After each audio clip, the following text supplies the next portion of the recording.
Have you ever wondered what would happen if every single human on Earth just vanished? Overnight, no big explosion, no warnings, not even a sound. One moment, our world is bustling with life, full of noise and light. The next, it's completely silent.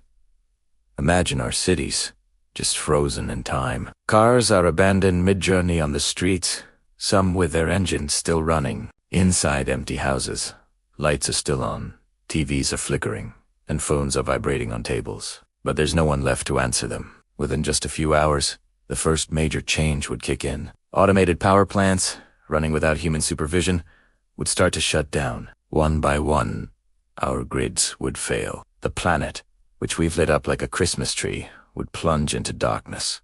The only lights left would be the stars, the moon, and the aurora borealis. A few days later, things would get much more serious. Our nuclear power facilities, which require constant human intervention to stay cool and stable, would begin to malfunction. Without us, meltdowns would become inevitable. Radioactive material would escape, contaminating huge areas of land and water for centuries.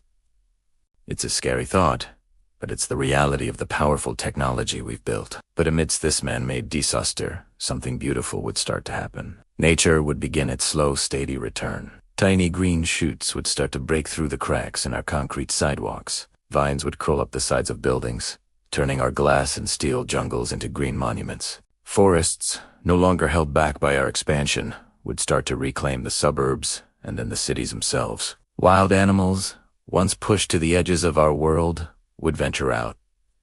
Deer would graze in Times Square. Wolves would howl from the top of the Eiffel Tower. Bears would wander through the empty shopping malls. The world would become their kingdom again. Within a few weeks, the lack of maintenance would take its toll on our grandest structures. Skyscrapers, weakened by weather and time, would begin to collapse. Without us to repair them, iconic bridges would buckle and fall into the rivers below. Roads would crumble and turn back into dirt paths. Dams would eventually break, unleashing rivers to follow their natural courses and completely reshaping the landscape. After a few decades, most visible traces of our civilization would be gone, swallowed by nature. What would remain? Our most durable creations and our most toxic mistakes. Mountains of plastic would linger for thousands of years, and the radioactive hotspots would serve as a long-lasting warning. These would be our final, stubborn fingerprints on the planet. But here's the most important part of the story. Earth would not die. It would. Life would adapt and flourish in this new, human-free world. This thought experiment isn't really about the end of the world. It's about the end of us. It's a powerful reminder of our impact, and a humbling look at how resilient the planet truly is. It would be the start of something completely new. Thanks for watching. If you found this thought-provoking, hit that subscribe button and join us for more mind-bending scenarios.